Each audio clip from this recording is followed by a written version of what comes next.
आज की क्लास का जो पहला आपका क्वेश्चन है वो है अ पर्सन, एनिमल और plant belonging originally to a place.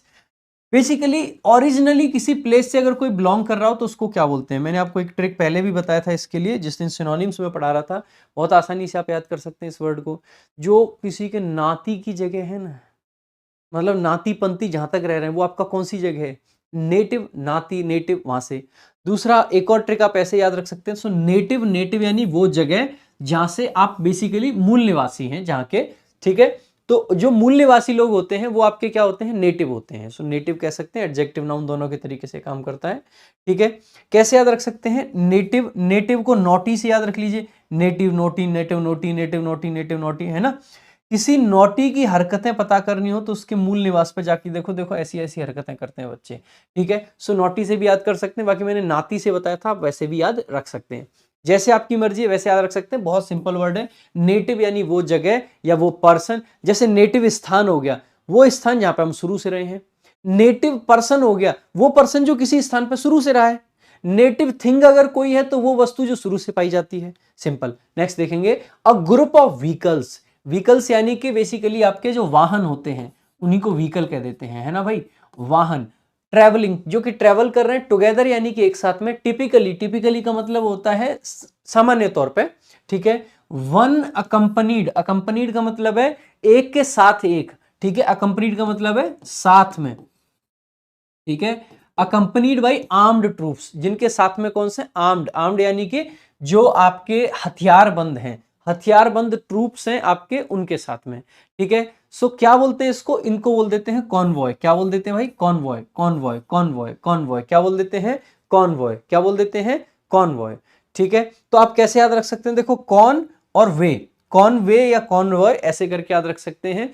या तो गाने से याद रख लीजिए, तू नहीं तो कौन वे, मतलब मैं नहीं तो कौन वे, मैं नहीं तो कौन वे, ठीक है। सो मैं नहीं तो कौन वे से भी याद रख सकते हैं। और इसके अलावा आप सिंपल सिंपल कौन वे यानी कि कौन से वे से साइड पर जा रहा है, इधर से काफिला आ रहा है। अब ये कौन से वे पर जा रहा है, इधर से तो काफिला आ रहा है, तो काफिला कह सकते हैं कॉन्वॉय। कॉन्वॉय यानी कि बेसिकली काफिला। बाकी इस तरीके से इसको आप याद रखेंगे। नेक्स्ट देखेंगे अगला जो आपका वर्ड है, नॉट अलाउड टू डू और बी समथिंग, यानी किसी चीज को अलाउ नहीं किया गया है कि आप ये करो या फिर ये रहो।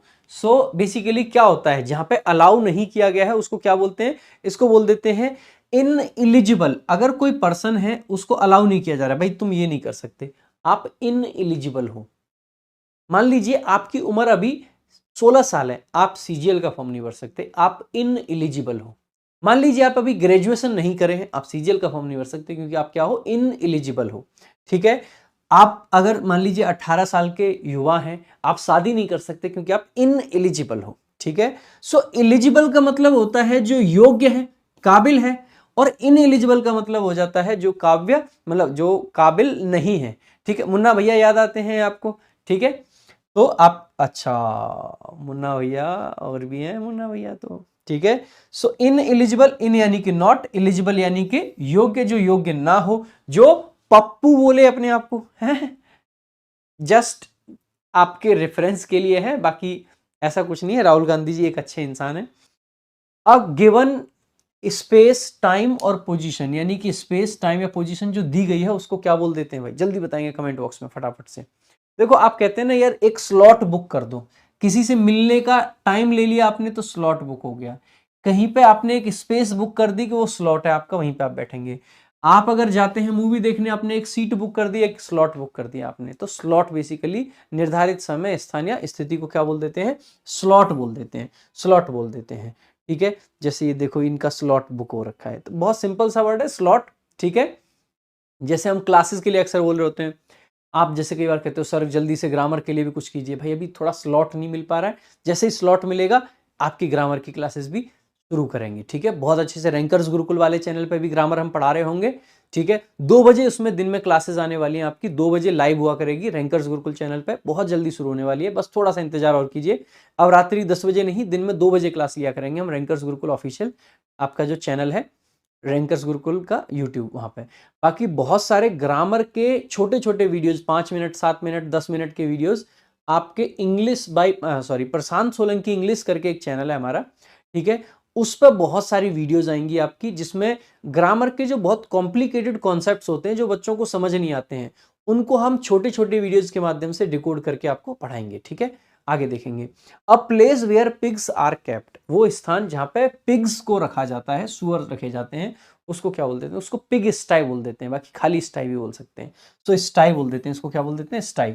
सुअर खाना, सुअर रखने का जो जगह होता है, स्टाई बोल देते हैं। ठीक है, कैसे याद? स्टाई को क्या कर सकते हो? सफाई पढ़ लो, या इसको एफ पढ़ो, सफाई हो जाएगा।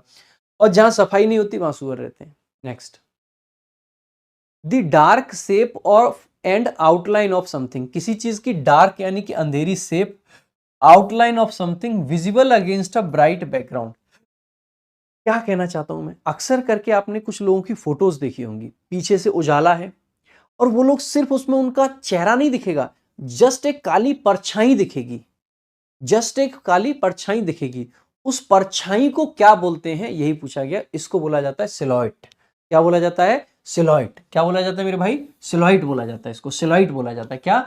छाया आकृति सिलॉइट, जैसे कि ये है, सिलॉइट बोला जाता है।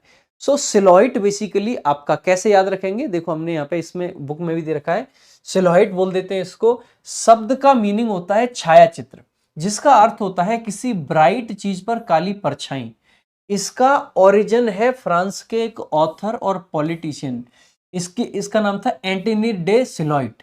सो इनका नाम सिलॉइट था, इनके नाम पर ये वर्ड बना, के नाम पर जिन्होंने एरिस्टोक्रेट्स यानी उच्च वर्ग के लोगों पर बहुत सारे टैक्स लगाए थे। यानी कि एक ऐसे पर्सन थे ये एंटन डे सिलॉइट, जिन्होंने एरिस्टोक्रेट यानी उच्च वर्ग के लोगों पर बहुत सारे टैक्स लगाए थे, जिसके विरोध में उनके काले फोटोज लगाए गए, यानी कि उनकी काली काली जैसे प्रतिमाएं हैं ना, वो बनाई गई, और उनको फ्रांस की ब्राइट गवर्नमेंट में एक ब्लैक शैडो की तरह देखा जाने लगा, और ये वर्ड तब से फेमस हो गया। अब देखो, बहुत सारे लोग कहते हैं ना कि ये क्या लिख रखा है सर ने। बेटा ये बात, एक कहानी एक बार आपने पढ़ ली ना, आप ये वर्ड भूलोगे नहीं, आप ये नाम नहीं भूलोगे। ये जीके का भी आपका काम कर रहा है, आपकी ओवरऑल नॉलेज को बढ़ाता है, आपके शब्द को याद करवा रहा है। कितनी बढ़िया चीजें लिख रखी है। तो ये सिलॉइट आपका वर्ड है, ये आपको पता होना चाहिए कहां से ओरिजिन हुआ है। फ्रांस से ये पर्सन थे, ये एंटिन दे सिलॉइट, इनके नाम पे बना है क्योंकि इन्होंने टैक्स लगाए। इनको ब्लैक शैडो की तरफ से देखा जाता है फ्रांस के ब्राइट गवर्नमेंट में। ठीक है, तो ध्यान रखेंगे। नेक्स्ट देखेंगे भाई आगे। A room where food, crockery and cutlery are kept, एक रूम जहां पे आपके फूड रखा जाता है, क्रॉकरी और कटलरी आपकी रखी जाती है, उसको क्या बोल देते हैं? देखो आपने किचन का नाम सुना ही है। ठीक है, किचन के अंदर एक यूनिट होती है जिसको हम पेंट्री यूनिट बोल देते हैं। ठीक है, सो पेंट्री बेसिकली आपका होता है जहां पे क्रॉकरी या फूड वूड रखे जाते हैं, खाने वाने की जो चीजें होती हैं वो रख लेते हैं। पेंट्री यूनिट किचन का सबसे काम का स्थान होता है ये।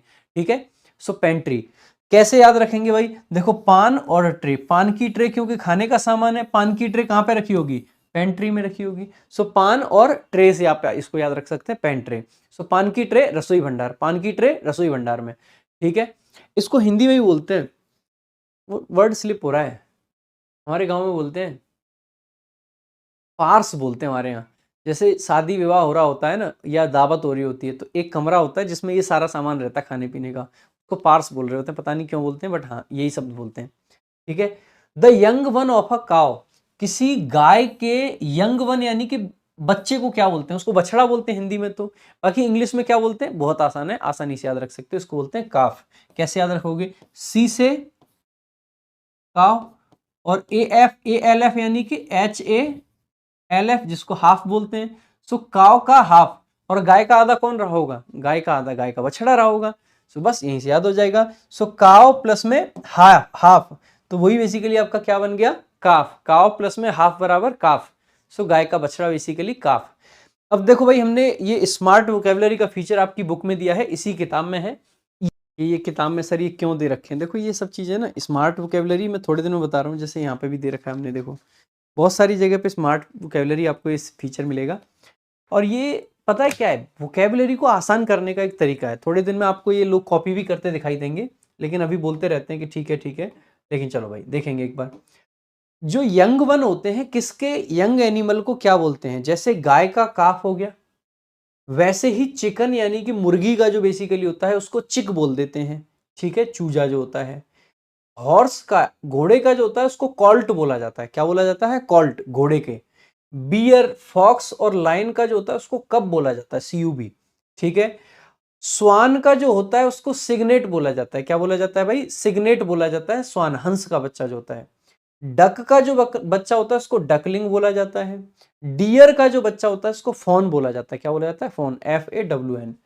उसके अलावा भाई जो कंगारू है उसका जोए बोला जाता है, कंगारू के बच्चे को। सीप के बच्चे को लैम्ब, अभी थोड़ी देर पहले बताया ही था मैंने आपको। गॉट के बच्चे को किड बोला जाता है। ठीक है, एंड यू आर किड्स, समझ रहे हो? मैम नहीं हो आप, हैं? कहते हैं ना यार किड्स वहां खेल रहे हैं, मैम नहीं हो आप, हैं? कैट के बच्चे को किटन बोल देते हैं। पिग के बच्चे को पिगलेट बोल देते हैं। आप पगलेट हो, ठीक है, पिगलेट नहीं, पगलेट। और डॉग के बच्चे को पपी बोल देते हैं। फ्रॉग या टॉड का जो बच्चा होता है, मेंढक का, उसे टॉडपोल बोल देते हैं। तो ये आपके बच्चों के नाम है, इसको जरूर याद रख लेंगे, इस पर क्वेश्चंस आपके एग्जाम में आते हैं। कई बार एनालॉजी का क्वेश्चन आ सकता है। कैसे क्वेश्चन आ सकता है एनालॉजी का? ऐसे लिख देगा SSC, काफ का जो संबंध है काव से, वैसा ही संबंध किसका दे दिया? लाइक दे दिया यहाँ पे ऐसे क्वेश्चन मार्क लगा के, और लाइक फॉक्स लिख दिया, ये क्वेश्चन मार्क फॉक्स। अब बताओ क्या है? तो इसमें क्या आ जाएगा? कब आ जाएगा, क्योंकि जो संबंध उसका उससे वही उसका है। इस प्रकार से एनालॉजी के क्वेश्चंस भी इस पे बन जाते हैं। A slap on the wrist, बहुत आसान सा इडियम है। रिस्ट जानते हैं भाई मेरे, कलाई को बोलते हैं। और देखो अगर आपका कोई दोस्त है, कोई प्यार वाला है, समझ रहे हो ना, और वैसे भी अगर उससे कोई छोटी मोटी गलती हो जाए तो आप क्या करोगे? हट पागल, ऐसे मारते हैं ना, ये क्या है? उसके लिए एक छोटी सी पनिशमेंट है। ऐसे यहाँ कलाई पे मार के आपने उसको जान से नहीं मार दिया, कोई बहुत बड़ी उसको पनिशमेंट नहीं दे दी, लेकिन ये जस्ट क्या है? आपकी एक छोटी सी पनिशमेंट है। तो स्लैप का मतलब होता है थप्पड़, और रिस्ट का मतलब कलाई। आपने सुना भी होगा रिस्ट वॉच, रिस्ट वॉच यानी कि कलाई वाली जो घड़ी होती है। तो रिस्ट यानी कि कलाई, और स्लैप यानी कि थप्पड़, ऐसे करके मार देते हैं चांटा। यानी कि ये एक छोटी सी पनिशमेंट है किसी के लिए, तो इसी को बोल देते हैं अ माइल्ड पनिशमेंट। यानी कि एक चेतावनी टाइप की बहुत छोटी सी पनिशमेंट है, माइल्ड पनिशमेंट। जैसे कि आप देखेंगे यहाँ पे ये दोनों लोग आपस में कैसे लड़ रहे हैं, देखो ना, स्टॉप इट। ठीक है, देखो कलाई पे थप्पड़ मार रहा है। तो यहाँ से आप समझ सकते हैं कि अ माइल्ड पनिशमेंट। नेक्स्ट देखेंगे भाई, अगला आपका क्वेश्चन है टू प्ले विथ फायर, यानी कि बेसिकली आग से खेलना। टू प्ले विथ फायर का मतलब होता है आग से खेलना। और अगर मेरे भाई कोई आग से खेलता है तो क्या मीनिंग समझोगे इसका? To play with fire,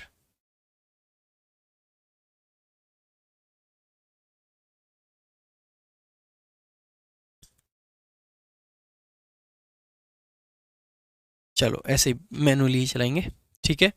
to play with fire, इसका मतलब होता है अननेसेसरी रिस्क लेना, फालतू के रिस्क लेना। जबरदस्ती का मतलब हीरोपंती कर रहा है, तो to take a foolish risk. Foolish का मतलब होता है पागलपन जैसा, तो पागलों जैसा रिस्क लेना ही बेसिकली होता है टू प्ले विथ फायर। तो आसान सा, बहुत आसान सा इडियम है। जैसे ये देखो, ये आग से खेल रहा है, क्या है ये? फालतू के रिस्क ही तो ले रहा है। खुद तो खुद जलेगा, अपने बाल भी जल जाएंगे, लड़कियों जैसे बाल रख रखे हैं ना, जल जाएंगे एकदम से। तो टू टेक फुलिस रिस्क यानी कि बिना बात के रिस्क लेना ही बेसिकली होता है to play with fire. Next अगर ईडियम हम देखें, अगला है to take your eye off the wall, यानी कि अपनी आंखें बॉल से हटा लेना। अब मान लीजिए, सपोज कीजिएगा भाई, आप कोई गेम खेल रहे हैं, जैसे हॉकी है, जैसे फुटबॉल है, जैसे क्रिकेट है। अगर आपने अपनी आंखें बॉल से हटा ली, इसका मतलब है आपने अटेंशन खो दी। अब अटेंशन आपकी गेम पे नहीं है, अब आपकी अटेंशन कहीं और ही है, हो सकता है कहीं और चली गई हो, है ना, दर्शक दीर्घा में अटेंशन चली गई हो।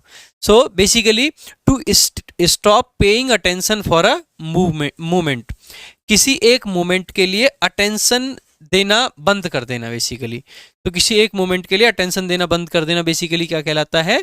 To take your eye off. देखो इन भाई साहब की अटेंशन हटी और दुर्घटना घटी, समझ रहे हो?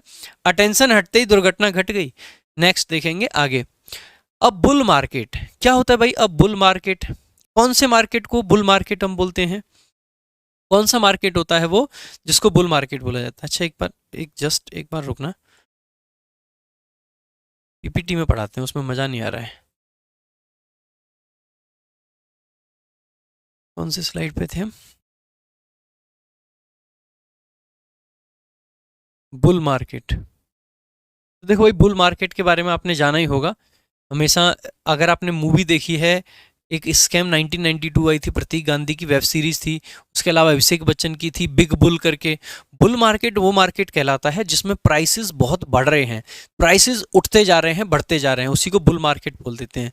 सो a market where prices are rising, ऐसा मार्केट जहाँ पे प्राइसेस बढ़ रहे हैं बहुत तेजी से, तो बढ़ता हुआ बाजार शेयर मार्केट के लिए जनरली इसको हम लगाते हैं। तो बुल मार्केट बेसिकली आप इसको आसानी से याद रख सकते हैं। तो ऐसी मार्केट जहाँ पर बुल की तरह से प्राइसेस बढ़ रहे हैं, ठीक है। बियर एंड बुल करके दो टर्म होते हैं इकोनॉमी के।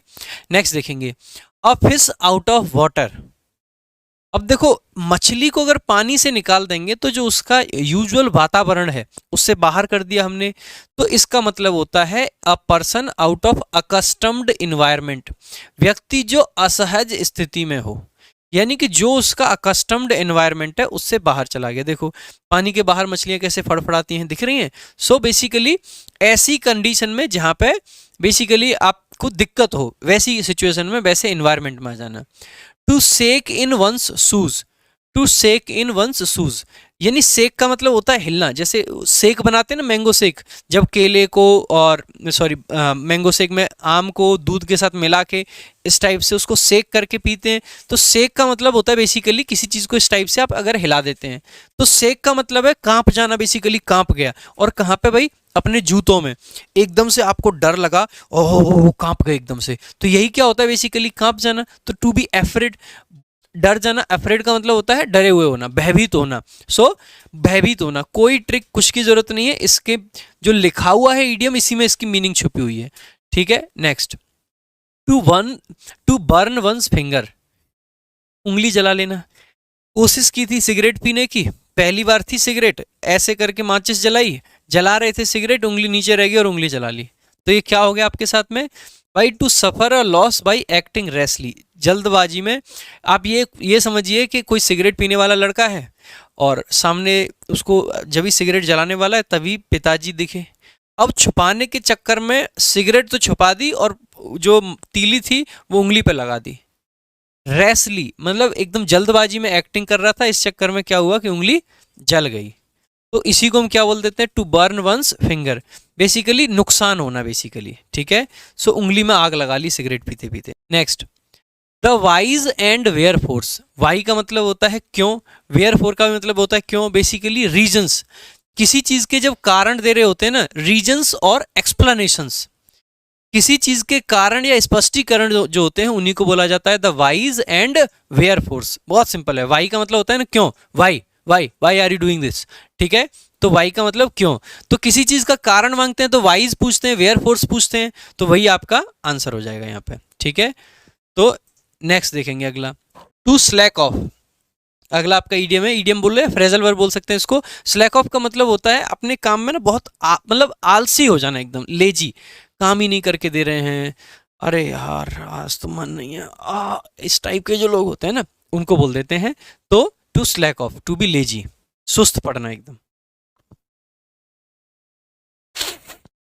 ऐसे याद रखेंगे इसको, इस ऑफ से, अगर आप ऑफ हो रहे हो, ठीक है, अगर आप ऑफ हो रहे हो इसका मतलब है आप बेसिकली क्या हो रहे हो, डाउन हो रहे हो। डाउन हो तो एनर्जी डाउन है, तो आपका मतलब है कि आप बेसिकली क्या कर रहे हो, ऐसे में एनर्जी डाउन है तो आलसी हो जाते हैं। अ पिग इन अ पोक, अ पिग इन अ पोक, इसका आंसर करेंगे भाई, बढ़िया ईडियम है, अ पिग इन अ पोक। Something that is bought without knowing if it is good enough, basically इसका मीनिंग होता है कोई भी चीज जो बिना विचार विमर्श के खरीद ली, मतलब सोचा भी नहीं कि काम आएगी या नहीं आएगी, कुछ भी खरीद लाई, ठीक है, उसी के लिए बोल देते हैं अ पिग एंड अ पोक। पिग के जो इडियम्स होते हैं जनरली नेगेटिव मीनिंग दे रहे होते हैं, ध्यान रखना। तो नेगेटिव मीनिंग है कोई बेकार चीज खरीद लाए, तो बस वही है इसका आंसर, ठीक है, अ पिग इन अ पोक। Next, over and above, over and above. Over and above का मतलब होता है एक्स्ट्रा चीजें जो होती हैं ना, वो एक्स्ट्रा, इन एडिशन टू, के अतिरिक्त, के अतिरिक्त। आज थोड़ा सा मतलब फास्ट स्पीड में कर रहा हूँ मैं वीडियो, ठीक है, थोड़ा सा अर्जेंटली मुझे कहीं जाना भी है, इसीलिए जल्दी रिकॉर्ड करके आपके लिए रख रहा हूँ, ठीक है। तो in addition to, in addition to यानी कि अतिरिक्त, बहुत सिंपल है। ओवर भी ऊपर को दिखाता है, एबव को भी, एबव भी ऊपर को दिखाता है, ऊपर की चीज़ें यानी कि एक्स्ट्रा चीज़ें, यानी कि अतिरिक्त चीज़ें जो होती हैं, नेक्स्ट देखेंगे, an ace in the hole. Ace का मतलब होता है इक्का, ठीक है, जो कार्ड्स खेलते हैं ना उसमें इक्का जो होता है, अगर किसी होल में इक्का पड़ा हुआ है, या an ace up your sleeve. Sleeve का मतलब होता है ये बाजू, बाजू में या इक्का छुपा लो, ताशों में चीटिंग हो जाएगी ना। अगर बाजू में इक्का है इसका मतलब है आपके पास में कोई ऐसी चीज है जो आपको एडवांटेज देगी, आपको फायदा देगी, तो बस वही मीनिंग होता है इसका। A major advantage that one keeps, छुपा हुआ लाभ, आपका बहुत बड़ा एडवांटेज है जो कि आप अपने पास रखे हुए हैं। नेक्स्ट देखेंगे, फॉर ओल्ड टाइम्स सेक, कहते हैं ना पुराने प्यार के लिए, पुराने ओल्ड टाइम सेक, पुराने समय के लिए। सेक का मतलब है के लिए, because of sentimental memories of the past, past की जो सेंटिमेंटल, जो भावनात्मक मेमोरीज हैं उनके लिए कोई काम कर रहे हैं। सो सेंटिमेंटल मेमोरीज ऑफ पास्ट, तो अतीत के अच्छे कामों को, अच्छे समय को याद करना बेसिकली, ठीक है। तो for old times sake basically यही होता है। नेक्स्ट देखेंगे, a dead ringer, a dead ringer, a dead ringer. Dead ringer का मतलब होता है किसी चीज की एग्जैक्ट कॉपी, एग्जैक्ट जो कॉपी होती है ना, फोटो कॉपी किसी चीज की डेड रिंगर कहलाती है। तो एन एग्जैक्ट डुप्लीकेट, बिल्कुल मिलता जुलता किसी चीज की प्रतिकृति जिसको बोल देते हैं हम, ठीक है, फोटो कॉपी। जैसे ये देखिएगा कितने सारे इकट्ठे हो गए कान्हा जी, है ना, तो यही बेसिकली क्या है, dead ringer. Next, to keep an eye on, भाई किसी पे आंख बनाए रखना, आंख बनाए रख रहे हो तो आप क्या कर रहे हो, निगरानी रखे हुए हो, तो किसी पे निगरानी रखना या किसी पे आंखें बनाए रखना ही बेसिकली क्या हो जाता है आपका, to keep an eye on. तो टू वॉच ओवर क्लोजली या अटेंटिवली, ध्यान से देखना, नजर रखना, निगरानी करना, यही इसका करेक्ट मीनिंग हो जाएगा। तो to keep an eye out या ऑन, ठीक है, तो अटेंटिवली देखना। Next, water under the bridge. देखो भाई, वाटर अंडर द ब्रिज का मतलब क्या होता है, एक बार एक कहानी सुनिएगा, अज्यूम कीजिएगा। एक नदी थी और इसके इस तरफ गांव था, और गांव के इस तरफ गांव वालों की जमीन, खेत, सब कुछ, मार्केट, यानी कि गांव के दूसरी साइड कुछ नहीं था। गांव है, सामने नदी है, और फिर दूसरे साइड में सब कुछ है। अगर किसी को कुछ भी करना है तो नदी के दूसरे साइड जाना है। नदी पे कोई पुल नहीं है, तो गांव वालों को बड़ी दिक्कत होती थी, पानी से निकल के जाते थे, तो पानी उनका क्या था, एकदम दुश्मन बन गया था। लेकिन फिर एक सरकार आती है और सरकार वहां पे एक पुल बनवा देती है। क्या बनवा देती है, ब्रिज बनवा देती है, ब्रिज बनवा देती है। और अगर ब्रिज बन गया तो वो उसके ऊपर से आसानी से जाने लगे। अब एक बात बताइएगा, जो वाटर अंडर द ब्रिज है वो कब की बात है, जो ब्रिज के नीचे का पानी है वो लोगों के लिए पास्ट की घटना है, अब उसकी कोई वैल्यू नहीं है। वो कहते हैं कि पास्ट में दिक्कतें थी, आज तो ब्रिज है हमारे पास, और ब्रिज के नीचे का पानी हमारे लिए आज रेलेवेंट नहीं है, ये पास्ट के लिए है। तो something from the past, past में कोई चीज ऐसी दैट इज नॉट सिग्निफिकेंट और इम्पोर्टेंट एनी मोर, जो कि अब ना तो सिग्निफिकेंट है ना ही इम्पोर्टेंट है, तो बीती हुई कोई बात जो मायने नहीं रखती। तो ये कहानी के तरीके से आप इसको याद रख सकते हैं इजीली, ठीक है। तो जैसे वाटर अंडर द ब्रिज, तो ब्रिज बन गया है तो पानी की कोई वैल्यू नहीं है। एक आपका इडियम होता है ग्रीन लाइट, या फिर to give somebody green light, या गो अहेड। तो ये तीन तरीके से पूछ लिया जाता है। ये बहुत सिंपल है, ग्रीन लाइट दे देते तो ट्रेन चल पड़ती है बस, तो हरा सिग्नल दे दिया, आपने सुना है ना, दोस्त कहते होंगे बेटा गो अहेड मिल गया है, ग्रीन लाइट मिल गई है, जा बढ़ जा आगे, है ना।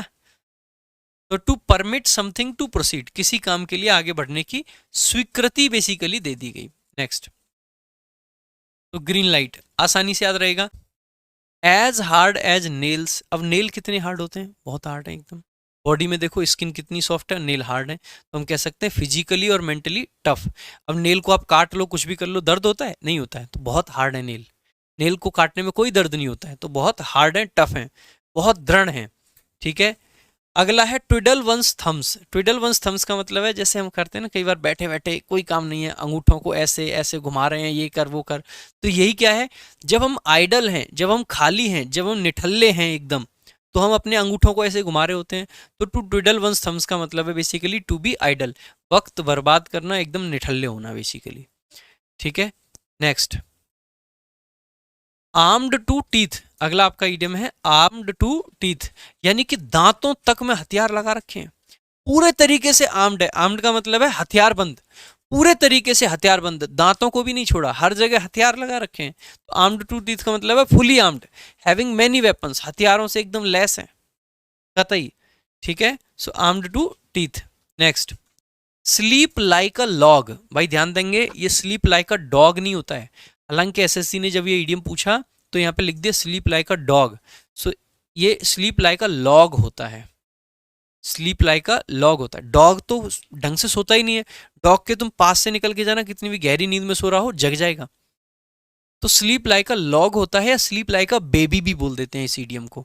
इसका मतलब होता है कि बहुत गहरी नींद में सोना, तगड़ी नींद में सो रहे हैं। स्लीप लाइक अ डॉग नहीं होता है, लॉग होता है, ध्यान रखेंगे, ठीक है। गहरी नींद में सोना भाई, बहुत गहरी नींद में, ठीक है। नेक्स्ट, अगला आपका इडियम है टू बर्न योर ब्रिजेस।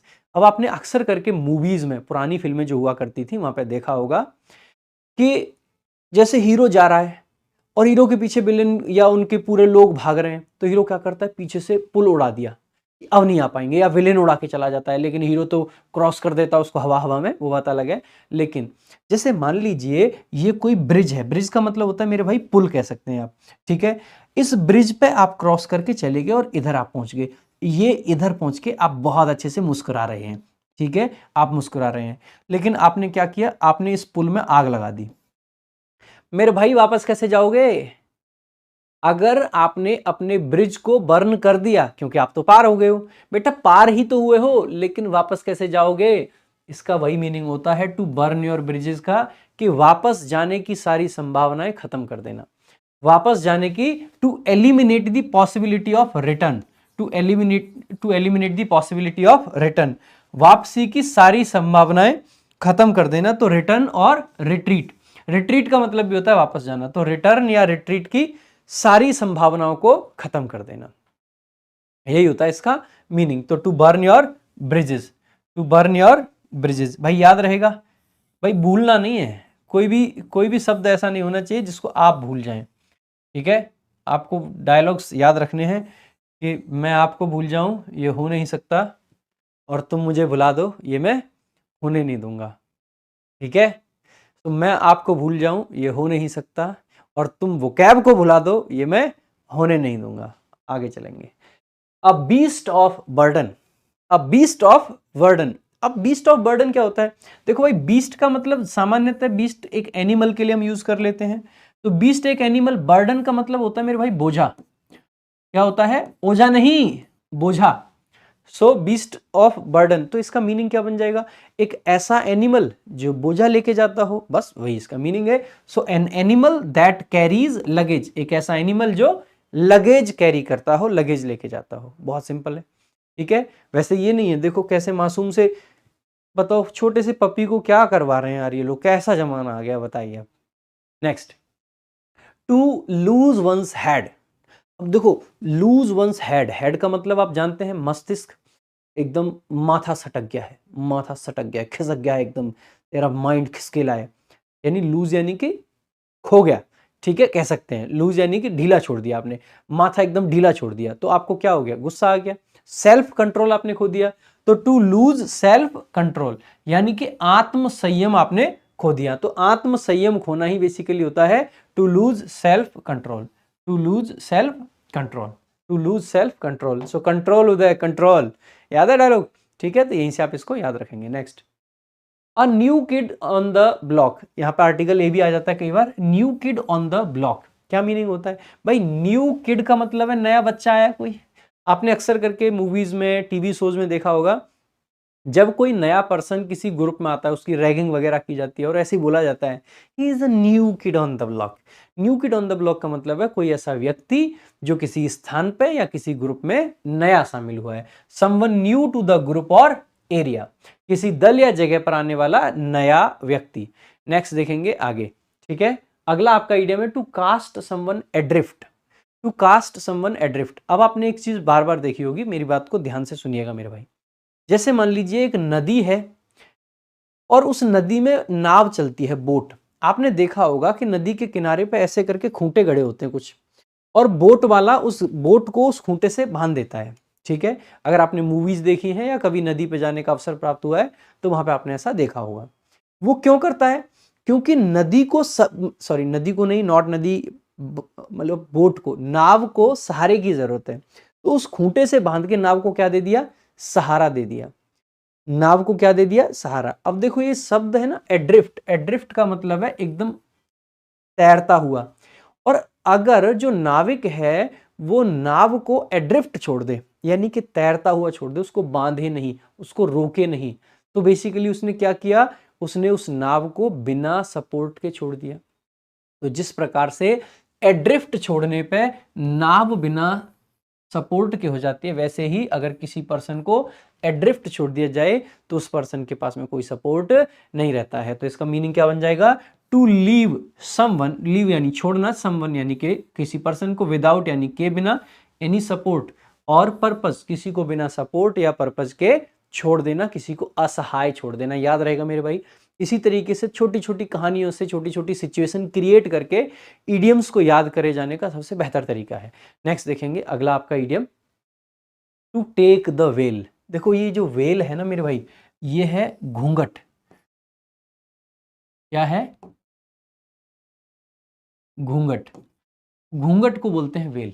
अब देखो आपने देखा होगा ये हमारे समाज की एक ऐसी पुरानी रीति रिवाज है जो कि लंबे टाइम से हमारे यहाँ चली आ रही है, ठीक है। हालांकि मैं पर्सनली इस चीज़ के अगेंस्ट हूँ कि घर में घूंघट किया जाए लेडीज़ के द्वारा, क्योंकि मेरा मानना है कि अगर हमारे घर में बेटियां बिना घूंघट के रहती हैं तो अगर किसी और की बेटी हमारे घर में आ रही है, वैसे हम कहते हैं बहू बहुत बेटी के बराबर है, बेटी के बराबर है, तो घूंघट उठाने की मतलब ये घूंघट रखने की बात हो या कोई भी, तो इसमें भी हमें मतलब बराबर मानना चाहिए। और मेरा पर्सनली ये मानना है कि घूंघट जैसी प्रथा बंद होनी चाहिए। एक्चुअल में कई बार क्या होता है कि हम लोग कई बार बहुत ज़्यादा ट्रेडिशनल हो जाते हैं, भाई समाज में यही चल रहा है, अगर ऐसा नहीं करेंगे तो समाज क्या कहेगी, ये क्या कहेगा, वो क्या कहेगा। लेकिन आप सभी लोग पढ़े लिखे हैं, आप थोड़ा सा हिस्ट्री में जाके देखोगे, हिस्ट्री अगर ढंग से पढ़ोगे तो ये घूंघट की प्रथा हमारे पुराने टाइम से नहीं है। आपने जितने भी हमारे महापुराण देखे, सारी चीज़ें देखी, आपने एक चीज़ बहुत कॉमन देखी होगी मेरे भाई, रामायण आपने देखा है, महाभारत आपने देखा है, श्री कृष्ण आपने टीवी पे देखा होगा। क्या आपने कहीं किसी को घूंघट करते हुए देखा? अगर हमारे धर्म में एक्चुअल में ये घूंघट करना होता तो क्या वहाँ पे हमारी सीता माता यहाँ तक का घूंघट नहीं कर रही होती? क्या वहाँ पे राधा जी घूंघट नहीं कर रही होती? लेकिन क्या आपने देखा कहीं पे घूंघट करते हुए? नहीं। क्यों नहीं? क्योंकि भाई एक्चुअल में हमारे धर्म में ऐसा कुछ नहीं था, हिंदुइज्म में ऐसी चीज़ें नहीं थी। ये बाद में बहुत सारे आक्रमणकारी जो बाहर के आए, उनसे बचने के लिए या जिन भी रीजन से शुरू हुई, ये प्रथाएं बाद में स्टार्ट हुई। और ये हमें कम से कम जिन लोगों को हिस्ट्री का ज्ञान है उनको ये चीज़ें समझनी चाहिए और अपने घर में, परिवार में और अपने समाज में इन चीज़ों के लिए लोगों को प्रेरित करना चाहिए कि ऐसी प्रथाओं को छोड़ें। घर परिवार में सद्भाव का माहौल होना चाहिए, ना कि ऐसा कि अगर 4 लोग आराम से खाना खा रहे हैं तो एक आदमी अलग बैठा है। हमें इस तरीके से थोड़ा-सा आगे चीज़ों को बढ़ाना चाहिए कि अगर 4 लोग घर में हैं, तो चारों लोग साथ में बैठ के खाना खा सकें। तो इस तरीके का सद्भावना घर में अगर होगी, तो घर में आधी लड़ाई, झगड़े, कलेश वैसे ही खत्म हो जाते हैं। तो प्लीज़ आप सभी लोग अपनी समाज में, अपने परिवार में इन चीज़ों को ज़रूर बढ़ावा दें और ये जो घूंघट जैसी चीज़ें हैं, इनको जितना हो सकता है कम करने का प्रयास करें। कोई रेडिकल स्टेप भी ना लें परिवार में, लेकिन धीरे-धीरे कम करने का प्रयास करें। और मैं गर्व से कह पाता हूँ कि मैंने अपने परिवार में इस प्रथा को काफ़ी हद तक क्या बिल्कुल ऑलमोस्ट ख़त्म कर दिया है। और आज हमारे परिवार में मतलब बड़े शांति से सारे लोग अच्छे से इस चीज़ को एक्सेप्ट कर पाए हैं। ठीक है, चलो भाई। So to take the veil, to take the veil हम कब यूज़ करते हैं? देखो हमारे यहाँ वेल यहाँ तक होता है, घूंघट, पर्दा। लेकिन अगर हम बात करते हैं यूरोपियंस की, तो ये लोग पर्दा सिर्फ यहाँ तक मानते हैं। अगर यहाँ तक इन्होंने कुछ चीज़ रख ली तो वही। अब आपने देखा होगा अक्सर करके मूवीज़ में जो नन होती है ना, जिनको नन बोलते हैं, ठीक है, जो बेसिकली जो चर्च वगैरह में होती हैं, तो जो चर्च में, जैसे चर्च में एक तो मेल लोग होते हैं, उनको फादर बोल देते हैं या मॉन्क बोल देते हैं, संत। तो जो नन होती हैं वो यहाँ तक घूंघट रखती हैं।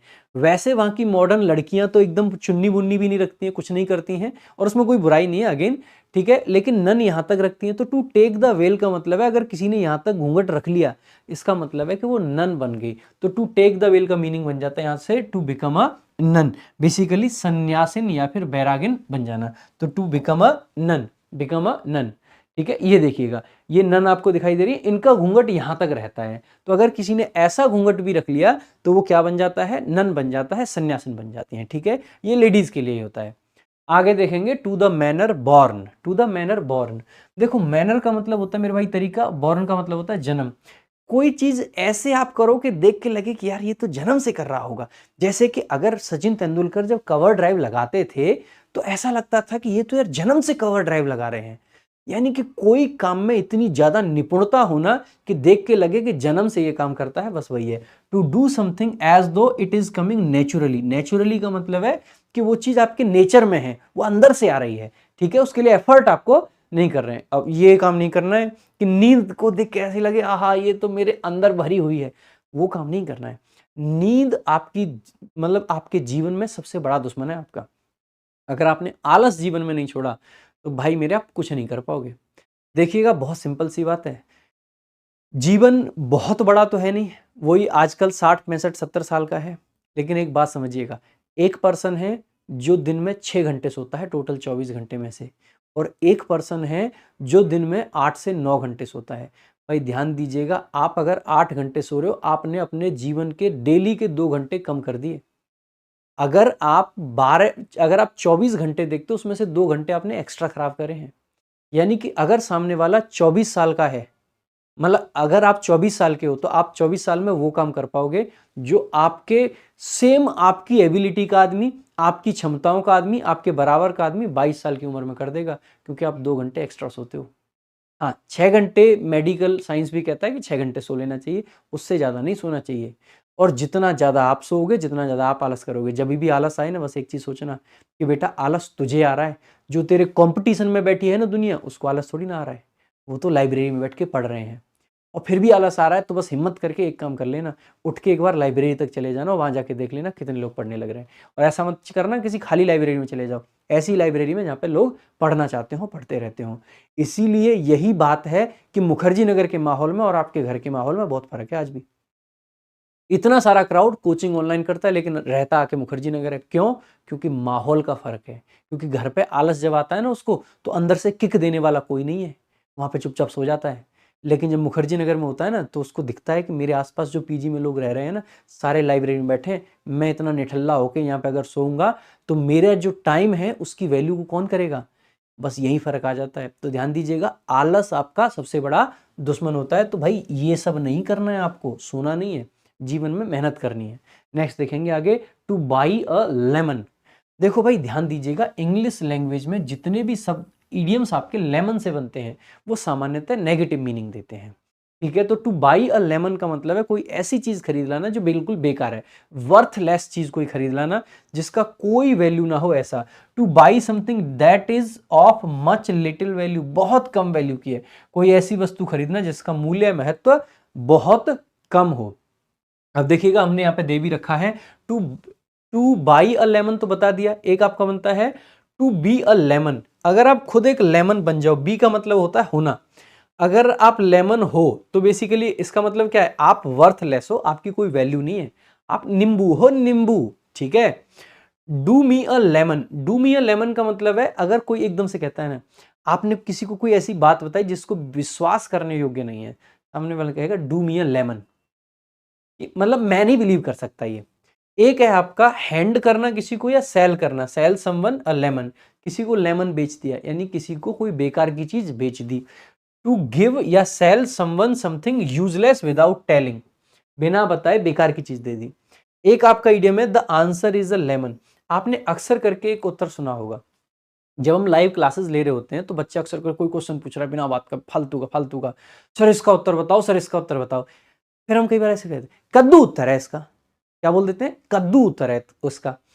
जो हिंदी में हम कहते हैं ना कद्दू उत्तर है, वही इंग्लिश का है। अगर इंग्लिश में कोई पर्सन कुछ ऐसा क्वेश्चन पूछता है जिसका आंसर एकदम बेकार है, मतलब जिसका आंसर बताना लॉजिकल नहीं है, तो आप उस क्वेश्चन का आंसर ऐसे करते हैं the answer is a lemon, कद्दू उत्तर है इसका, the answer is a lemon. तो the answer is a lemon का मतलब है अ डिसमिसिव आंसर, यानी कि क्वेश्चन को डिसमिस करने का आंसर है ये। टू एन अब्सर्ड क्वेश्चन, कोई ऐसा क्वेश्चन पूछ लिया जिसका आंसर देना वहां पर उचित नहीं है, तो उस क्वेश्चन का डिसमिस करने के लिए, जैसे हिंदी में बोल देते हैं कद्दू है आंसर, ऐसे इंग्लिश में बोल सकते हैं the answer is a lemon. याद रहेगा मेरे भाई। आगे देखेंगे अगला आपका इडियम। अगला इडियम है B my guest. B my guest बहुत सिंपल है। अगर आप किसी से कह रहे हो बी माई गेस्ट, इसका मतलब आप किसी से कह रहे हैं कि कोई काम है जिसके लिए आप कह रहे हैं प्लीज डू इट, किसी ने आपसे कहा कि सर मैं यहाँ बैठ जाऊँ, बी माई गेस्ट। किसी ने कहा कि सर मैं आपका ये मार्कर थोड़ी देर के लिए लूं, बी माई गेस्ट, यानी कि please do it, go ahead, जाइए करिए, कोई दिक्कत नहीं है। जैसे गेस्ट के लिए होता है ना, घर में गेस्ट के लिए क्या होता है भाई, गेस्ट अगर घर में आया है तो इसका मतलब ये है कि आपकी सारी चीजें आपसे उसकी, अगर उसका मन करेगा वो जिस कमरे की तरफ देखेगा उस कमरे में आप उसको सिलाओगे। और नया नया कोई गेस्ट है तो फिर तो समझ लीजिए कि भाई साहब उसकी सेवा में लग जाइए एकदम। जो चीज़ उसको घर में सही लगेगी वो चीज़ उसके लिए आएगी। घर में सबसे बढ़िया तकिया जो है वो उसके लिए लगाया जाएगा, है ना, सबसे बढ़िया चीज़ें उसके लिए। तो बी माई गेस्ट का मतलब क्या है, जो भी है बस सब तुम्हारा है, बस ये लीजिए, अरे सब कुछ आप ही का तो है, कैसी शर्म इसमें, ठीक है, बस यही वाला सेंस है इसका। Please do it, be my guest. Next, to miss the bus. To miss, और क्या मिस कर दिया, द बस। इसको कई बार टू मिस द बोट भी बोल देते हैं, टू मिस द बस या टू मिस द बोट। इसका मतलब होता है आपने कोई मौका छोड़ दिया, आपके पास में मौका था लेकिन आपने छोड़ दिया, तो to miss the bus. To lose an opportunity, तो कोई मौका छोड़ देना, कोई मौका गंवा देना बेसिकली। नेक्स्ट, ठीक है, सो बस मिस कर दी यानी कि आपसे मौका निकल गया, ठीक है। Next, body and soul. Body and soul, देखो बॉडी यानी कि शरीर और सोल इसका मतलब है आत्मा। इसका मतलब क्या है, अगर कोई काम अपनी अंतर आत्मा से कर रहे हैं, इसका मतलब है आप उसको कंप्लीट तरीके से कर रहे हैं, पूरे तरीके से, तो आप कह सकते हैं होली एंड एंटायरली। कोई चीज होल यानी कंप्लीट, एंटायर यानी कि कंप्लीट तरीके से आप कर रहे हैं, यानी पूर्ण रूप से, ठीक है। सो दैट्स एंटायरली इंटेंशनल, यानी कि कोई भी चीज जब हम कर रहे होते हैं बहुत मतलब मन से एकदम पूरे तरीके से, तो वही होता है body and soul.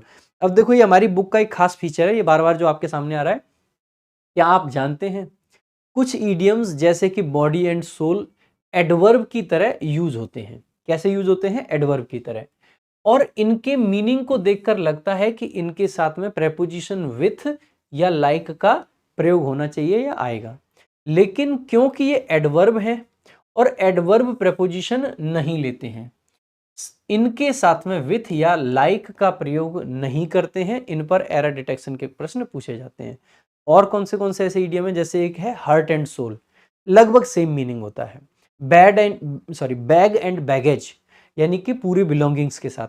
Cat and dogs, बहुत तेज बारिश जब होती है। टूथ एंड नेल, यानी कि पूरे दम से पूरे ताकत से जब हम करते हैं कोई काम, ठीक है, तो मतलब पूरी तरह से कह सकते हैं, ठीक है। तो देखो ये ऐसे इडियम्स हैं जिनके साथ विथ या लाइक आपको नहीं लगाना होता। ये देखो ग्रामर का पॉइंट हमने वोकैब में डाल रखा है, बच्चे इसको अलग से रट्टा मारते रहते हैं, हमने चीज़ें बड़े व्यवस्थित ढंग से, भाई मैं आपको गारंटी देता हूँ कंटेंट वाइज अगर हमारी किताब को कोई किताब टक्कर क्या कोई आसपास भी टिक जाए ना, तो चैलेंज भाई, ओपन चैलेंज कंटेंट वाइज। आपका जो इडियम है लायंस माउथ। अब देखो भाई, लायन का मतलब शेर और शेर का माउथ मतलब मुंह। अगर शेर का मुंह देखा जाए तो कैसी जगह है, आप सोचो आप शेर के मुंह में चले गए, ओह भाई सब डर जाएंगे, एकदम से मर जाएंगे, क्योंकि शेर का मुंह तो सबसे खतरनाक जगह है दुनिया की। तो लायंस माउथ का मतलब ही अपने आप में क्या हो जाता है, वेरी डेंजरस, कोई चीज ऐसी जो बहुत खतरनाक हो, अ डेंजरस सिचुएशन, ठीक है। तो संकट में पड़ना, बहुत संकट की स्थिति आप कह सकते हैं, तो लायंस माउथ आप यहां से समझ सकते हैं। तो लायंस माउथ यानी कि बहुत ही डेंजरस सिचुएशन, बेहद खतरनाक सिचुएशन बेसिकली लायंस माउथ कहलाती है। Next, a bolt from the blue. मेरे भाई ब्लू का मतलब होता है स्काई, यानी कि आसमान, ठीक है। सो ब्लू क्या है, स्काई है। आज ब्लू है पानी, तो पानी तो ब्लू है ही, साथ ही साथ में जो आसमान है वो भी ब्लू है, ठीक है। वैसे साइंस के हिसाब से काला होता है बट हम तो नीला ही कहते हैं, ठीक है। सो और बोल्ट का मतलब क्या है भाई, बोल्ट का मतलब है कोई झटका, जैसे आपने देखा है ना वो नट बोल्ट होते हैं, एकदम झटक से मार दिया किसी के ऊपर, तो बोल्ट को आप समझ सकते हैं झटका। तो आसमान से लगा झटका, तो बेसिकली क्या चीज हो जाएगी, ये कोई चीज ऐसी जो बहुत अनएक्सपेक्टेड है, अचानक से कुछ ऐसा हो जाए जो बहुत खराब हो, कोई बहुत खराब चीज, कोई बहुत बुरी चीज अचानक से हो जाए, तो उसी को क्या बोल देते हैं, अ bolt from the blue, a bolt from the blue. Next देखेंगे, तो अ बोल्ट फ्रॉम द ब्लू, अचानक से हुआ कोई दुर्भाग्यपूर्ण जो घटना होती है उसी को अ बोल्ट फ्रॉम द ब्लू बोल देते हैं, ठीक है। बहुत ही दुर्भाग्यपूर्ण घटना, जैसे आप देख रहे हो ये सभी एकदम फिक गए, ये एकदम स्काई से इनके ऊपर बोल्ट गिरा और सारे के सारे लोग फिक गए। ठीक है, नेक्स्ट देखेंगे, नेक ऑफ द वुड्स। बढ़िया इडियम है, neck of the woods, neck of the woods. Neck of the woods को आप कैसे याद रख सकते हैं? देखो भाई, वुड्स यानी कि जंगल। अब हमारे चारों तरफ क्या है? हमारे चारों तरफ जंगल ही है, तो हमारे चारों तरफ की जो चीजें होती है, वैसे हमारे चारों तरफ क्या होता है? बेसिकली हमारे चारों तरफ जो चीजें हैं उनको हम नेबरहुड कह देते हैं, आस पड़ोस। सो नेक ऑफ द वुड का मतलब होता है नेबरहुड। क्या होता है मेरे भाई? नेबरहुड, यानी कि आस पड़ोस या पड़ोसी जो होते हैं उनको बोल देते हैं neck of the wood. So neck of the woods बोल देते हैं बेसिकली आस पड़ोस, जंगल झाड़ियां। ठीक है, what you doing in your neck of the wood, यानी कि अपने नेबरहुड में। So neighbourhood. Next, zero tolerance. Zero tolerance, कई बार आप ये वर्ड सुनते होंगे यार, मोदी जी की सरकार में तो, योगी जी की सरकार में तो जीरो टॉलरेंस पॉलिसी है यूपी में। 1% किसी गुंडा और ऐसे लोगों का बिल्कुल सहन नहीं करते हैं, एकदम ऑन द स्पॉट फैसला होता है, जीरो टॉलरेंस। तो जीरो टॉलरेंस का मतलब क्या है? ऐसी पॉलिसी, ऐसे रूल्स, ऐसी कानून जहां पे चीजों की सहन शक्ति एकदम जीरो है। अगर तुम गलत करोगे तो तुम्हें भुगतना पड़ेगा। जो ऐसी पॉलिसी लेके चल रहे होते हैं उसी पॉलिसी को बोला जाता है जीरो टॉलरेंस पॉलिसी। क्या बोला जाता है मेरे भाई? Zero tolerance policy. तो आप यहां से क्या कह सकते हो? A policy of not allowing any violations of a rule और लॉ, यानी कि पूर्णतः असहनशीलता की जो नीति होती है उसी को बोल देते हैं जीरो टॉलरेंस। टॉलरेंस जीरो रहेगी, टॉलरेंस का मतलब है सहनशीलता। तो सहनशीलता अगर जीरो है तो असहनशील हो जाते हैं। ठीक है, तो जीरो टॉलरेंस। ठीक है, सो टॉलरेंस का मतलब सहनशीलता, सहनशीलता अगर खत्म है तो वही जीरो टॉलरेंस है। नेक्स्ट देखेंगे, इन ब्लैक एंड व्हाइट।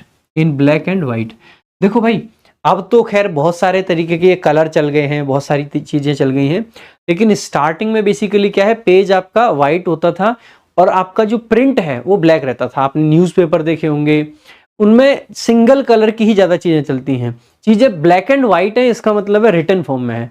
तो ब्लैक एंड व्हाइट का मतलब होता है इन राइटिंग, यानी कि लिखित रूप से। ब्लैक पेन आपका और व्हाइट पेपर आपका, यानी कि अगर कोई चीज ब्लैक एंड व्हाइट है इसका मतलब है कि वो लिखित रूप से दी गई है, लिखित रूप से है। ठीक है, नेक्स्ट देखेंगे, to bite the dust. To bite the dust का मतलब बेसिकली क्या होता है? डस्ट का मतलब होता है मेरे भाई धूल, और बाइट का मतलब होता है चाटना। जैसे हम कहते हैं ना हिंदी में, धूल चटा दी। धूल चटा दी यानी कि पूरे तरीके से पराजित कर दिया, परास्त कर दिया, एकदम खत्म कर दिया सामने वाले को। या फिर इसका एक मीनिंग बन जाता है टू डाई, यानी कि डस्ट बेसिकली कब हम कहते हैं।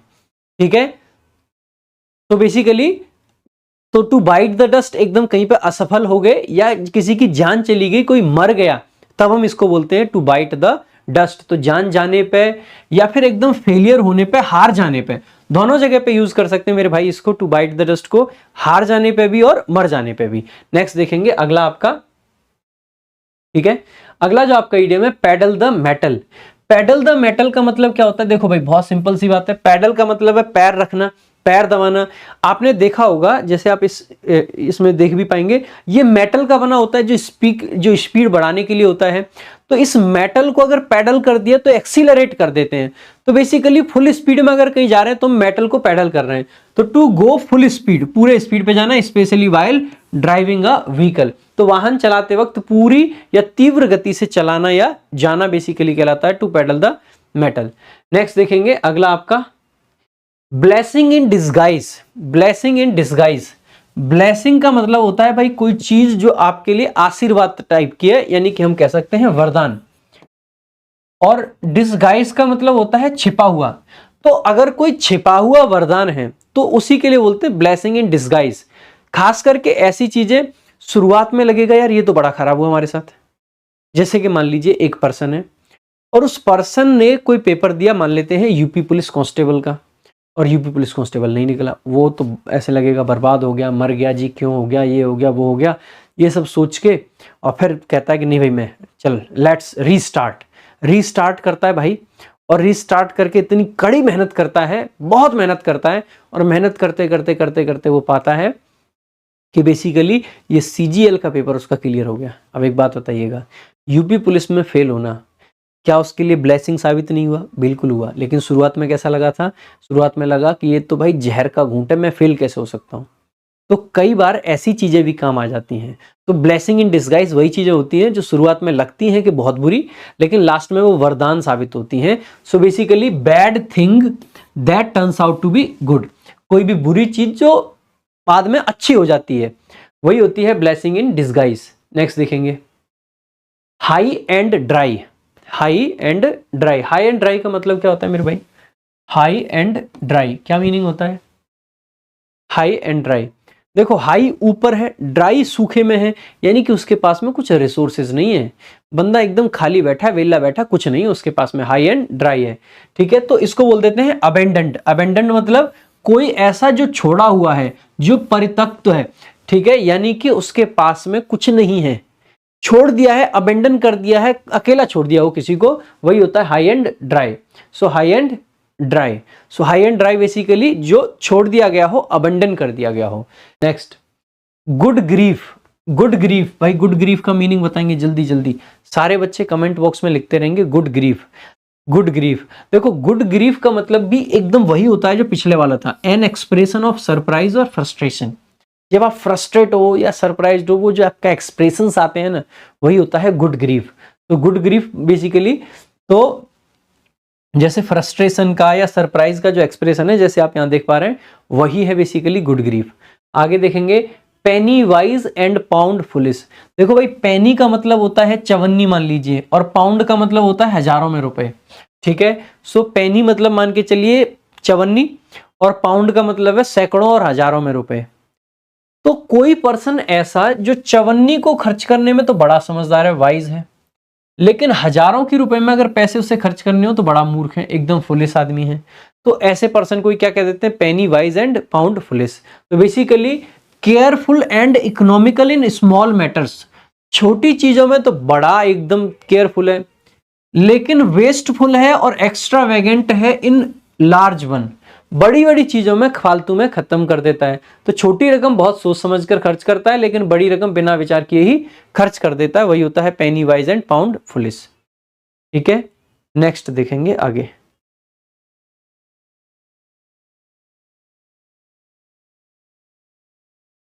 To appeal to Caesar. To appeal to Caesar, देखो सीजर बेसिकली रोम का राजा था, और रोम जो सीजर था बड़ा पावरफुल राजा था उसके टाइम पर, उससे ऊपर की अथॉरिटी कोई नहीं थी। तो सीजर से अपील करने का मतलब ये था कि जो हाईएस्ट पॉसिबल अथॉरिटी है उससे अपील करना। तो टू अपील टू सीजर का मीनिंग बन जाता है to appeal to the highest possible authority. उससे ऊपर कोई अथॉरिटी नहीं है, दुहाई देना बेसिकली वही था आपका to appeal to Caesar. To appeal to Caesar. Next, all bark and no bite. यानी कि बार्क का मतलब है भौंकना, बाइट का मतलब है काटना। भौंकते बहुत हैं लेकिन काटते बिल्कुल भी नहीं। तो all bark and no bite. तो all bark and no bite. Full of talk but low on actions. बातें बहुत, काम बिल्कुल नहीं। जो गरजते हैं वो बरसते नहीं। ये देखिएगा, देखो यहां से लड़ने की कोशिश कर रहे हैं, ठीक है, और बगल में से सारा गेट खुला पड़ा है, वहां से नहीं करेंगे। ठीक है, देख रहे हैं इनकी बदतमीजी। देखो सारा गेट ओपन है, यहां से एक भी नहीं आने की, खाने की कोशिश कर रहा है। देखो यही है all bark and no bite वाले हैं। ये बार्क बहुत कर रहे हैं, बाइट बिल्कुल नहीं। ठीक है, next, to make a mountain of mole hill. Mountain बना रहे हैं मोल हिल का, यानी कि बहुत छोटी चीज का बहुत बड़ा बना देना, बात का बतंगड़ बना देना। ठीक है, बात का बतंगड़ बना देना। To give great importance to trifles. तिल का ताड़ बना देना, राई का पहाड़ बना देना, बात का बतंगड़ बना देना, ये सब वही है। ठीक है, तिल का ताड़ जो है ना वही है। देखो मोल बेसिकली क्या होता है? तिल होता है। तिल जो होता है ना, हम बोलते हैं ना मोल मार्क है। मोल मार्क यानी कि तिल का निशान है। तो उसी तिल का क्या बना दिया? ताड़ बना दिया है। बेसिकली क्या बना दिया? माउंटेन बना दिया है। ठीक है, तो वही हिंदी की कहावत है। ठीक है, next, a bite at the cherry. A bite at the cherry. A bite at the cherry का मतलब बेसिकली क्या होता है? देखो भाई, आपने क्रिकेट में देखा होगा अक्सर करके, जैसे कि जब बॉल नहीं होती है ना तो उसको चेरी बोलते हैं। जब बॉल नहीं होती है उसको चेरी। और अगर किसी बॉलर को नई बॉल से बॉलिंग करने का टाइम वो मिले मौका, तो वो बॉल को स्विंग कराएगा, बहुत कुछ कराएगा, तो उसको एक अच्छी अपॉर्चुनिटी है। तो एक अच्छी अपॉर्चुनिटी, एक मौके को ही बोल देते हैं बाइट एट द चेरी। तो एन अटेम्प्ट और अपॉर्चुनिटी टू डू समथिंग, कुछ करने का एक मौका अगर मिला है, लाभ उठाने का मौका मिला है, वही उसी को कहते हैं बाइट एट द चेरी। अगला आपका इडियम है to strike while the iron is hot, यानी कि तब स्ट्राइक करना जब आयरन हॉट है। ये बहुत कॉमन सा इडियम है यार, आप सबने अपने गांव देहात में अगर बचपन आपका देखा है आपने, आप अगर कभी बाजार गए हैं जहां पर लोहार बैठता है, तो लोहार लोहे पर तब प्रहार करता है जब वो लोहा गर्म होता है। और आपने मूवीज में डायलॉग भी सुना होगा कि लोहा गर्म है चोट मार दो। चोट लोहे पे तब मारी जाती है जब लोहा गर्म होता है, यानी कि लोहे पे चोट मारने का सही समय होता है लोहे का गर्म होना। तो सही समय पर सही काम करना ही बेसिकली हो जाता है to strike while the iron is hot. To act promptly, एकदम तुरंत एक्ट करना और सही समय पर सही काम करना ही basically to act promptly to strike while the iron is hot. ठीक है, next, a broken reed. A broken reed, reed अभी जानते हैं आप सब, ये रीढ़ की हड्डी जो होती है, ठीक है। और अगर रीढ़ की हड्डी ही ब्रोकन हो, रीढ़ की हड्डी कही जाती है कि ये मानव शरीर को सपोर्ट करने वाली हड्डी है, और अगर सपोर्ट ही टूट जाए यानी कि सपोर्ट हट गया, तो ब्रोकन रीड का मतलब है एक ऐसा सपोर्ट जिस पर रिलाई नहीं कर सकते, जिस पर भरोसा नहीं कर सकते, जिस पर टिके नहीं रह सकते। अ वीक और अनरिलायबल सपोर्ट, ठीक है, कमजोर और अविश्वसनीय व्यक्ति या वस्तु। Next, to bide one's time. To bide one's time बहुत सिंपल है, to wait for the right time. Bide का मतलब बस समय निकाल रहे हैं, सही समय आने दो। जैसे बहुत सारे लोग आज भी सो रहे होंगे, हाँ आप ही से कह रहा हूं, बहुत सारे लोग सुबह के 10:15 बजने को हैं और बहुत सारे लोग ऐसे वीडियो देख रहे होंगे लेट के बिस्तर में आराम से रजाई ओढ़ के, और बहुत सारे लोग लाइब्रेरी में सुबह 7 नहीं सुबह 6 बजे पहुंच गए होंगे। कुछ लोग बस टाइम को निकाल रहे हैं और कुछ समय को जी रहे हैं, और जीना वो नहीं जो आप रजाई में बैठे हैं, जीना वो है जो मेहनत कर रहे हैं। आज जो मेहनत कर रहे हैं वही टाइम कल आपको सफल बनाएगा। जो आज आपकी मेहनत है वही मेहनत कल आपको एक नौकरी दिलाएगी। तो भाई मेरे, आलस छोड़ दें। अगर आप रजाई में हैं तो कसम है आपको, अभी रजाई से निकलें और अभी उस तरीके से मेहनत करें कि बस मज़ा आ जाए। एक दिन ज़बरदस्त तरीके से मेहनत करके देखना मेरे भाई, शाम को खाने का टेस्ट दोगुना ना हो जाए तो मुझसे कहना। जिस दिन हम बहुत अच्छे से मेहनत करते हैं, पूरे पढ़ाई करते हैं, जो भी हमारा कर्तव्य बनता है, अगर हम वो पूरे ढंग से करते हैं, पूरी ईमानदारी से करते हैं, शाम के खाने का टेस्ट 3 गुना हो जाता है। और लगातार 10-15 दिन अगर ऐसे करो तो सुबह जब हम खाना खाते हैं या दोपहर में जब हम खाना खाते हैं, उस खाने में भी मज़ा आने लगता है। जीवन इतना मज़ेदार हो जाता है कि बस जीने का मज़ा अलग होता है। बस काम एक ही करना है, जो काम हमें दिया गया है, जो हमारा कर्तव्य, और फिलहाल हमारा कर्तव्य पढ़ाई करना। और भाई त्याग के बिना पढ़ाई नहीं होती है। आज ठंड लगेगी तो कल हो सकता है फीवर आए। सफलता उस दिन पक्की मान लेना अपनी, जिस दिन अगर फीवर में शरीर तब भी रहा है, पढ़ पढ़ के आंखों में डार्क सर्कल्स भी हो चुके हैं, पढ़ पढ़ के पेट न भूख से कह रहा है कि यार पहले खाना खा ले, लेकिन अगर तब भी आप ये मादा दिखा रहे हो कि यार ये 15 क्वेश्चन और बचे हैं, मैं अभी खाना क्यों खाऊं, ये वोकैब का एक पेज और रिवाइज करना है, मैं अभी क्यों करूं खाना, मैं खाना अभी नहीं खाऊंगा, मैं रेस्ट बाद में कर लूंगा, मैं पैरासीटामोल लेके बाद में सो लूंगा, लेकिन पहला मेरा काम है कि मैं अभी जो मेरे सामने किताब है, जो काम मैं कर रहा हूं, जो मैं पढ़ाई कर रहा हूं, पहले मैं उसको कंप्लीट करूंगा। जिस दिन शरीर ठीक ना होते हुए भी मेहनत करते दिखोगे ना, उस दिन सफलता निश्चित हो जाएगी। मेहनत लगातार करें और करते रहें भाई, ठीक है। और राइट टाइम का इंतजार वैसे नहीं करें बस बैठ के, नहीं, राइट समय कभी नहीं आएगा। ध्यान दीजिएगा, इंतजार करने वालों को सिर्फ वही मिलता है जो मेहनत करने वाले छोड़ देते हैं। छोड़, ये नहीं चाहिए मेरे को। नेक्स्ट आगे देखते हैं, to poke your knows. To poke कहते हैं ना, हर चीज में नाक घुसाता है, ये ऐसा बंदा हर चीज में नाक घुसाता है, यानी कि बिना बात का इंटरफेयर करना किसी में, ठीक है। तो टू इंटरफेयर अननेसेसरीली, टांग अड़ाना, नाक घुसाना बेसिकली, ठीक है।